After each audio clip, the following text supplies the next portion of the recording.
da un gustazo recibir al periodista y autor Jesús Lemus.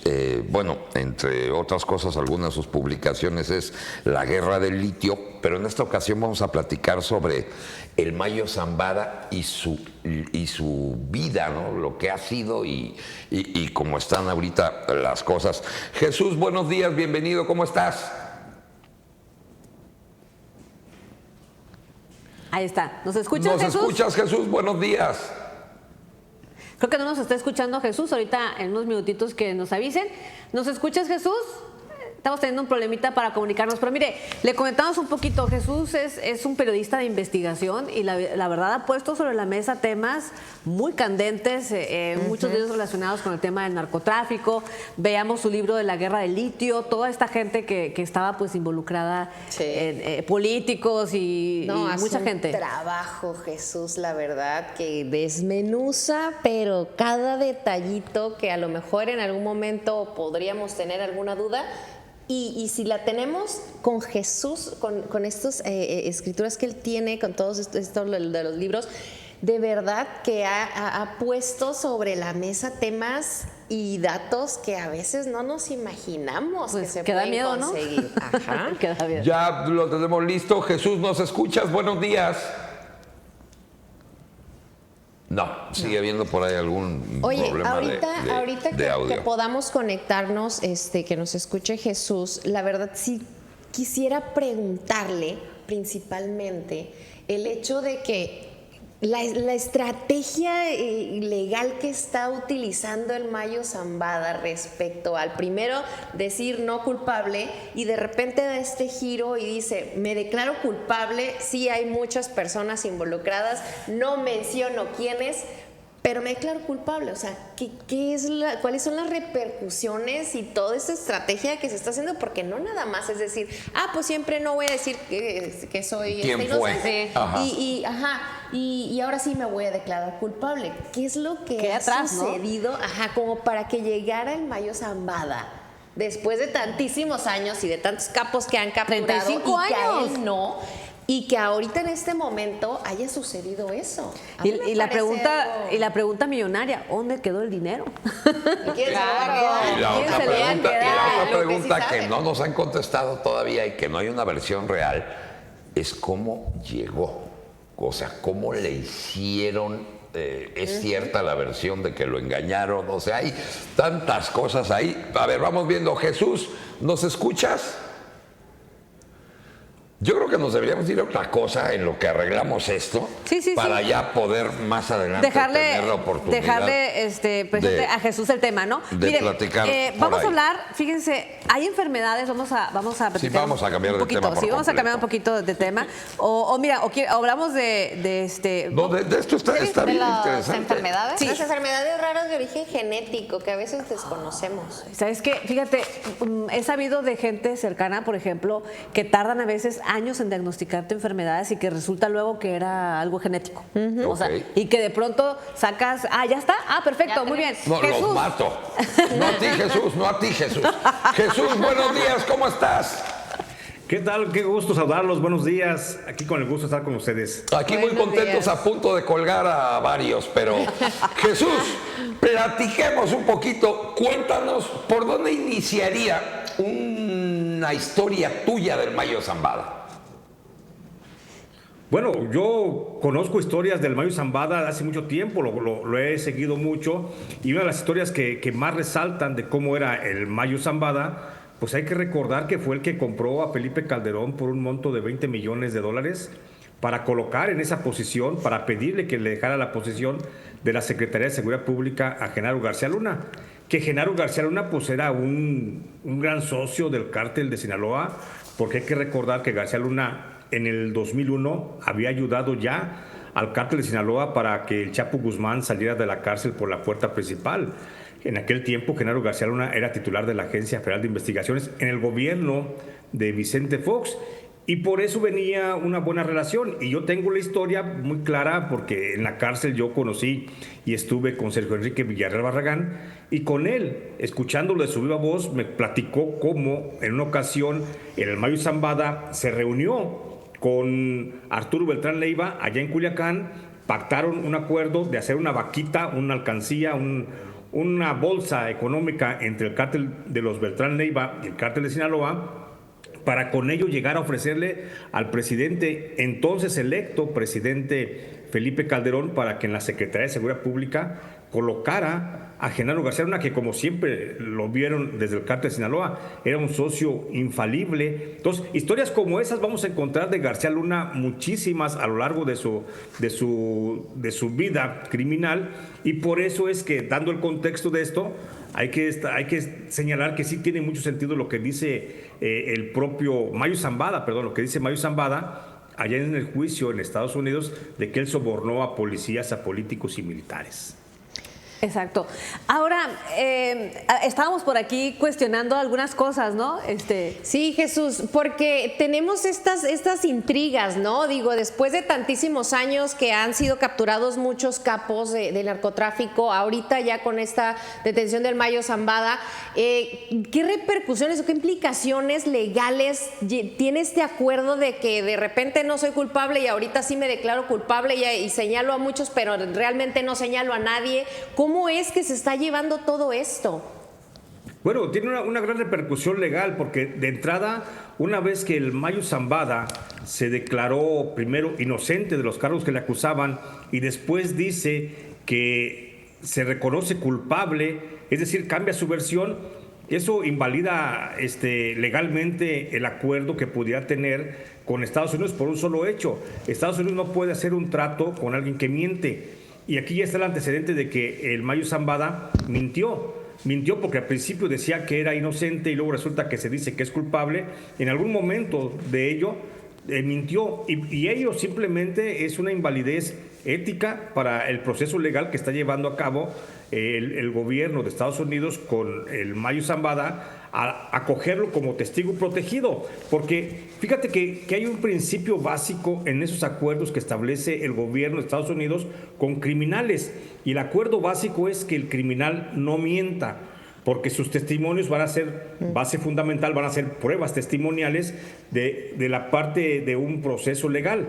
Entonces, si estás pactando con un narcotraficante que miente, o que existe el antecedente evidente de que mintió, pues ya no puedes llegar a un acuerdo. ¿Que te acuerdas que ese fue el primer punto que le pusieron de traba a Genaro García Luna? Genaro García Luna, cuando propuso ser testigo protegido del gobierno norteamericano, le tumbaron el argumento con ello, porque hay un antecedente de mentira en Genaro García Luna.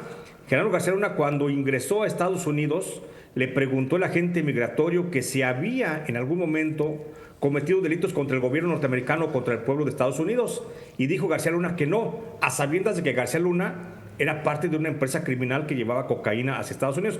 Por ese hecho de la mentira de García Luna, no pudo él llegar a un acuerdo con el gobierno norteamericano para ser testigo protegido. Bueno, ese podría ser el caso también del propio Mayo Zambada, que en un momento determinado se podría caer esta posibilidad de colaboración con el gobierno norteamericano por el hecho de que ya existe el antecedente de que mintió. Y entonces lo invalida éticamente para llevar el proceso legal de ser testigo protegido y de que sus dichos tengan solvencia o solidez con relación a la verosimilitud que va a platicar. Oye, Jesús, y en tu experiencia, ¿qué se puede leer entre líneas? Sale el abogado como avisar, no se preocupen, no se dieron nombres, que no panda el cúnico, como dicen. ¿Qué leemos atrás de lo que está sucediendo mediáticamente? Mira, detrás de todo lo que hay en el caso del Mayo Zambada hay que establecer dos cosas. Uno, el Mayo Zambada, cuando se declaró inicialmente inocente de los cargos que le acusaban y que se veía que no iba a colaborar, al gobierno de Estados Unidos le interesaba únicamente consolidar algunas teorías de conspiración que tiene respecto a ciertos políticos mexicanos ligados al narcotráfico. Y el Mayo Zambada significaba una gran oportunidad para que el gobierno de Estados Unidos supiera cómo era la red de complicidades del gobierno mexicano con el crimen organizado. No nada más en el gobierno de Claudia Sheinbaum o en el de López Obrador o en el de Peña Nieto, sino hasta atrás, hasta lo que más se acordara. Esa era la intención inicial del gobierno norteamericano con el Mayo Zambada. Y el Mayo Zambada, ahora sí como dicen, se puso sus moños y no quiso colaborar. No quiso ser partícipe de esa colaboración. Después viene una agresión directa del gobierno norteamericano al decir, está bien, no voy a pedir por ti la pena de muerte, pero sí voy a pedir una cadena perpetua. El Mayo Zambada tiene 77 años de edad, es un adulto ya de la tercera, cuarta edad, ¿no? Entonces, por supuesto que le dio miedo pasar los últimos días, muchos o pocos que le queden, en prisión. Por eso, él recula y propone al gobierno norteamericano ser testigo protegido.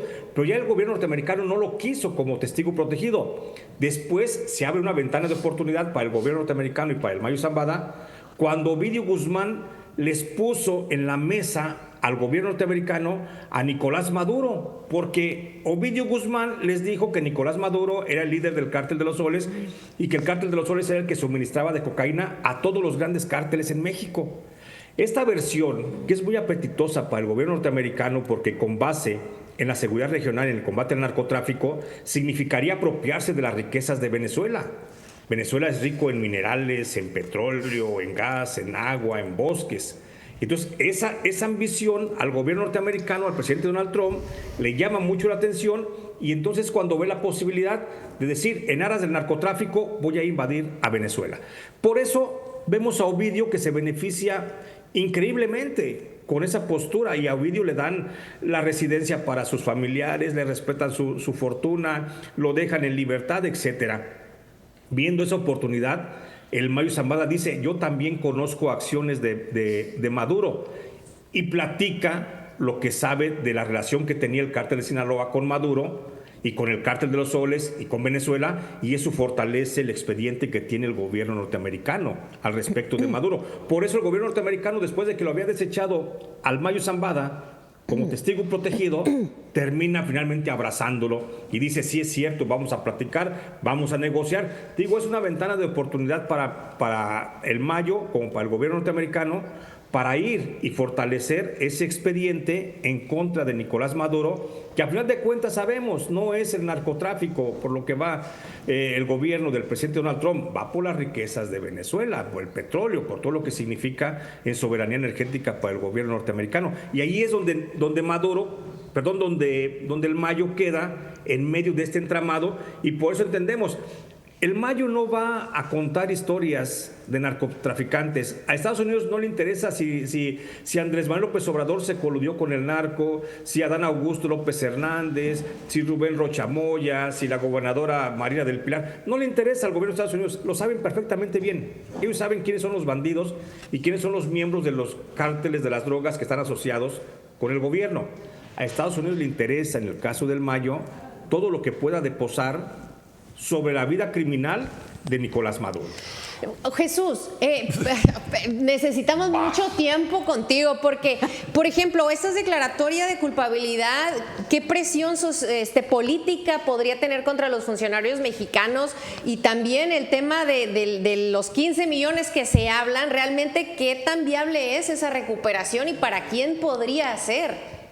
Fíjate qué gran punto que tocas, el de los 15 mil millones de dólares que dice que tiene que pagar el gobierno, el Mayo Zambada al gobierno norteamericano. ¿De qué tamaño será la fortuna del Mayo para que pueda pagar una multa de 15 mil millones? Hay que recordar que la fortuna del Chapo Guzmán se ubicaba en algún momento de su historia criminal en 17 mil millones de dólares. Ahora el Mayo Zambada, nada más, él solo está dispuesto a pagar 17 mil millones de dólares por la multa que el gobierno norteamericano le está pidiendo. Por supuesto que el Mayo Zambada debe tener entonces 30, 40 mil millones de dólares. Debe tener una gran fortuna que supera incluso las fortunas de muchas naciones centroamericanas. Entonces, este dinero otra vez vuelve a brillar en el escenario público y político de México y Estados Unidos, porque va a ser también parte de la gran disputa del gobierno mexicano con el gobierno norteamericano para ver quién se queda con esa gran fortuna, que aquí lo fundamental es como en el caso del Mayo, no es cuánto tiene, sino más bien dónde lo tiene, porque nadie sabe. Oye, si Estados Unidos con todo su sistema de supervisión financiera a nivel mundial no sabe dónde está el dinero del Mayo Zambada y no supo y a la fecha no sabe dónde está el dinero del Chapo Guzmán, pues debe ser que está bien protegido por alguna otra nación y aquí todavía hay un gran entramado dentro de todo esto. Oye, Jesús, bueno, ya nos están apurando aquí esto de la televisión para platicar de repente. ¿Dónde te leemos? ¿Dónde te seguimos? Y espero dentro de pronto tengamos la oportunidad de seguir platicando. Por supuesto que sí, ustedes saben que yo estoy dispuesto para cuando me inviten, siempre estoy aquí presente con ustedes, me encanta su espacio y por supuesto un honor. A mí me pueden encontrar, todos los días transmito en el YouTube a las 9 de la mañana, hoy es la excepción, a las 9 de la mañana en mi canal de YouTube, J. Jesús Lemos, ahí todos los días transmito mis análisis, mis barundas, como dicen acá. Pero también me pueden encontrar en cualquier librería, mi libro más reciente es La Guerra del Litio, otro libro que tengo 14 libros, los más recientes es La Guerra del Litio, El Cártel Judicial, México a cielo abierto, El agua o la vida, etcétera. Me encuentran en cualquier librería y en redes sociales, en todas las redes sociales estoy como Jesús Lemos Barajas. Pues te mandamos un abrazo, Jesús. Muchas gracias. Un abrazo, hasta luego. Hasta luego, muchas gracias, Jesús. Y luego hace recordar ahorita el bombardeo de este barco, ¿no? En aguas internacionales, Ay, es que hay venezolano. tantos temas que Bueno. podríamos desmenuzar. Muy interesante. Y luego aquí Jesús. Que Y el trae todos los cafecito, datos. está bueno el chisme, El ¿no? chismecito. El Pero bueno. detergente. El Bueno, detergente. vamos a hacer pausa y regresamos, no se vayan.